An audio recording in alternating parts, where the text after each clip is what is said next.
नमस्कार सर्वांना। आज या ठिकाणी खूपच चांगला आणि आनंदाचा दिवस आहे। आज आम्ही सोमाटणे फाटा या ठिकाणी आलेलो आहोत आणि लक्ष झेपचे खरोखर ज्यांनी झेप घेतलेली आहे असे दोन विद्यार्थी आहेत। ते विद्यार्थी त्यांचे आई वडील आणि आजी आजोबा यांच्या घरी आलोत। खास करून प्रथमेश आणि गौरी, प्रथमेश गौरीचे आई वडील आजी आजोबा, तो सगळ्यांनी आपण या ठिकाणी चॅट बॉक्स मध्ये, कमेंट बॉक्स मध्ये इथे अभिनंदन टाईप करायचे का, कारण यांनी ज्या पद्धतीने, मला आणखीन तो क्षण आठवतो की गौरी 4थीला होती आणि प्रथमेश तू 6वीला होता।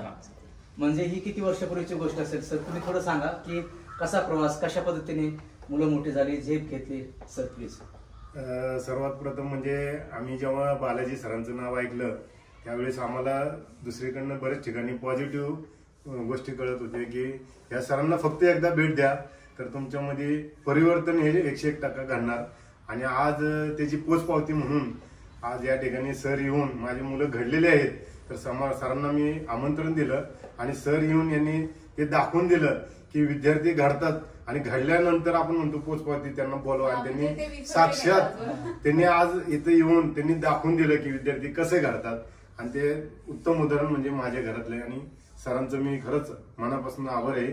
असंच त्यांनी जगभरामध्ये स्वतःचा प्रवास करावा आणि प्रत्येकाच्या घरामध्ये आनंदी, उत्साही आणि पॉझिटिव्ह एनर्जी देवाच्या साक्षीने सांगतो, खरंच दैविक शक्ती आहे।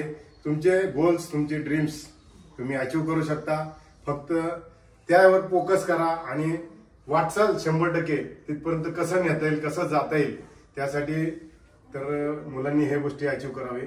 धन्यवाद। Very good. प्रथमेश तू बोल ना सर। मला लक्ष झेप केलास तू, बरोबर? आणि गौरी तू पण बोलशील अगोदर प्रथमेश। हा सर, मला आता जवळजवळ खूपच वर्ष झाले, मी 6वीत असताना एवढा बारका होतो तेव्हा तुमच्याकडे आलो। तेव्हा माझं सेल्फ कॉन्फिडन्स, स्टेज परफॉर्मन्स काहीच नाही, झिरो। मी 0 पासून आलो तुमच्याकडे सर। ते 0 पासून तुम्ही त्याला हिरो कधी केलं ते कळलंच नाही मला, आणि खरंच म्हणजे खूप प्रगती केली मी, आणि तुमचे जे तुमच्याकडनं शिकायला भेटलं मला ते खरं आता पण हळूहळू करत मी तरी अप्लाय करतोय मी सगळे। खूपच म्हणजे माझ्याकडनं खूप बदल झालाय मी जर कम्पेअर केला माझ्या पास्ट सोबत, आणि खरंच मी माझ्याकडे म्हणजे एवढं चान्स की मी तुमच्याकडनं अजून शिकेल, आणि नक्कीच मी तुमच्या वेबिनारला वगैरे नक्कीच येत जाईल, आणि खूप शिकण्यासारखं आहे तुमच्यासारखं। तुम्ही सागर आहे, फक्त त्यांच्यातून शिकून घेतोय। ग्रेट। प्रथमेश नावातच प्रथम यश आहे, सो खरोखर अभिनंदन प्रथमेश, तुझं खूप चांगली झेप घेतलीस तू, आणि कौतुक करायचं वाटतं की आज तो जिमचा ट्रेनर झालेला आहे, त्यानंतर फायनान्स मध्ये तो एज्युकेशन देत आहे, पुढे पण तो जात आहे, प्रगती करत आहे। आता आपण बोलूया गौरीकडे। गौरी 4थीला असताना, मला आठवतं 8-10 वर्षापूर्वी 4थीला होते ती, आणि आता ती वकील बनत आहे लॉचा। LLB फर्स्ट इयर करते। Okay, very good. बोल तुझ्याविषयी। सर, तुमच्याकडून खूप इन्स्पिरेशन भेटलंय। मी तुम्हाला बघितलंय असं माईक वरती एकदम कॉन्फिडेंटली बोलताना, मला तेच इन्स्पिरेशन घेऊन तुमचं चालायचंय, मला तेवढंच कॉन्फिडन्सनी बोलायचंय। लाईक लॉयर आहे, सो तेवढं कॉन्फिडन्सनी मला बोलायचंय, असं तुमचं मी घेऊन ठेवते, आणि तुमचं इन्स्पिरेशन तर मी धरलंच आहे, आणि बस। Very good, very good. या ठिकाणी आई आहेत, ताई आहेत, प्रथमेश आणि गौरीची मम्मी। ताई, तुम्ही सांगा की ज्यावेळेस लहान असताना ट्रेनिंगला होते आणि आता त्यांच्यामध्ये बदल झाला, काय वाटतं? स्टार्टिंगला खूप टेन्शन होतं की बाबा हा कसा घडेल, काय घडेल। मग आम्ही खूप असं ठिकाणी फिरत होतो, मग असं आम्हाला कळालं की बालाजी जाधव म्हणून आहेत, त्यांना एकदा भेटा, बोला त्यांच्याशी, तुम्हाला काय वाटेल। पण आम्ही जेव्हा बोललो तर प्रत्यक्ष असं वाटलं की हे आमचेच आहेत, हे काही आमचे नाहीच आहेत। त्यामुळे एवढं छान वाटलं की आम्ही डायरेक्ट म्हणजे प्रथमेशला ऍडमिशन घेतलं, लक्ष झेपलं, आणि तिथून मग प्रथमेशची प्रगती झालीच। म्हणजे असं आता वाटतं की खरंच मुलं काहीतरी घडले। ग्रेट, ग्रेट, खरंच खूप छान, खूपच छान। आजी आजोबा आहेत, आजोबा पण तुम्ही सांगा की काय वाटतं? जुन्या घरी पण मी आलो होतो त्यावेळेस, आणि आता या ठिकाणी। Yes please. आता सांगायचं म्हटलं तर काय आहे, ज्या वेळेला बालाजी आमच्या घरी आला होता, ही मुलं लहान लहान होती, तर ह्यांना त्यांनी गाईड केल्यानंतर जी आज मुलं माझी नातवंड आज प्रगती करत आहेत, त्या पाठीमागे तुमचं जास्त हे आहे, तुमचं जास्त मार्गदर्शन आहे। मग यासाठी असेच तुम्ही विद्यार्थी घडवत जा, तरक्की होऊ द्या, तुमचं भरभराट होऊ द्या, तुमच्या आई वडिलांना मी पाहिलेलं आहे. ते इतके साधे सरळ होते की मला अजून त्यांची आठवण येते की एवढ्या साध्या भोळ्या माणसाचा एक मुलगा आज जागतिक पातळीवर जयनात शिकवतो. असंच प्रगती होऊ हीच मी ज्या आशीर्वाद देऊ शकतो. बाकी काही मी करू शकत नाही. तुम्ही पण आई वडीलच आहात आणि आजही आमचे आई वडील कष्ट करतात, गावाकडे आहेत. आणि नक्कीच नेक्स्ट टाइम पुढच्या वेळेस आल्यानंतर मी तुमची 100% भेट करून देईल. कारण मोठ्यांचा आशीर्वाद आपल्या पाठीशी असला पाहिजे.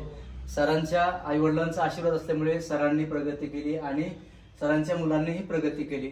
म्हणजे ही प्रगती वाढत आहे, झेप घेत आहेत. खरोखर अशाच पद्धतीने आपण देखील झेप घ्यावी. मुलांचं कौतुक करा, अभिनंदन करा या ठिकाणी युट्यूब कमेंट बॉक्समध्ये. आणि तुमच्या आजूबाजूला जर मुलं असतील ज्यांना कोणत्याही अडचणी असतील, सकाळी झोपेतून उठल्यापासून ते रात्री जागरण करेपर्यंत दिवसभर जे मुलं वेळ वाया घालवतात किंवा त्यांची स्वप्न नसतात किंवा त्यांना आई वडिलांना उलट बोलतात किंवा अनेक गोष्टी आहेत, मुलांचा सर्वांगीण आणि सर्वाधिक विकास प्रशिक्षण क्रम आमच्याकडे आहे. झेप, लक्ष झेप. पिंपरी चिंचवडमध्ये 7,000 पेक्षा जास्त विद्यार्थी गेल्या 15 वर्षात घडलेले आहेत. आणि मला खरोखर आनंद होतो की 10 वर्षानंतर या ठिकाणी मी आज आलोय. म्हणजे 10 वर्ष दरवर्षी सर मला फोन करतात, सर प्लीज या, प्लीज या. रात्री 11 वाजता मी इकडे चिंचवडून येणार होतो पण येऊ शकलो नाही आणि आज ठरवलं की जाऊयाच म्हणून आणि खूप आनंद झाला. लक्षझेपचे विद्यार्थी हा माझा आत्मा आहे, हा माझा श्वास आहे आणि ही सगळ्यात मोठी संपत्ती आहे. हा परिवार आहे. प्रत्येक विद्यार्थी घडला पाहिजे. आपल्या देशाची ही खरी संपत्ती आहे. आज गौरी वकील होणार आहे, किती आनंद आहे. आणि प्रथमेश एक स्वतः फिजिकली स्ट्रॉंग आहे, मेंटली स्ट्रॉंग आहे. तो उद्योजक पण बनतोय, फायनान्समध्ये आणखीन चांगलं एज्युकेशन घेतोय. आणि हा संपूर्ण परिवार आहे. प्रत्येकाच्या घरी आई वडील आणि पूर्ण कुटुंब असावं. सुखाने समाधानाने सगळ्यांनी झेप घ्यावी. गौरी गणपती या ठिकाणी आहेत आणि इथे सर प्लीज तुम्ही दाखवा, मध्ये येऊन दाखवू शकता. काय योगायोग म्हणा किंवा काही म्हणा, तर तिरुपती बालाजी साक्षात खरोखरच या ठिकाणी देखावा या ठिकाणी तयार केलेला आहे आणि खूप सुंदर असा. आणि आम्ही धन्य झालो सर, तुम्ही या ठिकाणी आम्हाला बोलवलं आणि तिरुपती बालाजींनी बोलवलं आहे असं मी समजेल. सगळ्यांनी एकदा जोरदार बोलूया, गणपती बाप्पा गोविंदा गोविंदा.